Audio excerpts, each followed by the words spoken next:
പല്ലിശ്ശേരി കാവിലമ്മേ അഭയം എന്ന ആൽബത്തിന്റെ പ്രകാശനം നടന്നു. ടീം ബിഗ് സീറോയുടെ ബാനറിൽ സജീവ് തണ്ടാശ്ശേരി സംവിധാനം ചെയ്ത ആൽബത്തിൽ രേഷ്മ മനക്കൊടിയാണ് പാടിയിരിക്കുന്നത്.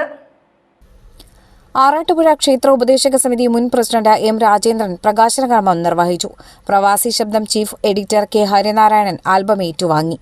വല്ലച്ചിറ ഗ്രാമപഞ്ചായത്ത് മെമ്പർ സന്ധ്യാകുട്ടൻ അധ്യക്ഷയായി. വല്ലച്ചിറ ഗ്രാമപഞ്ചായത്ത് 8ാം വാർഡ് മെമ്പർ കെ രവീന്ദ്രനാഥ്, സംഗീത സംവിധായകൻ കലേഷ് പനമ്പയിൽ, ബാബു അമ്മൂസ്, എഴുത്തുകാരി ആതിര അങ്കിരസ്, രാജഗോപാൽ കീയത്ത് എന്നിവർ സംസാരിച്ചു.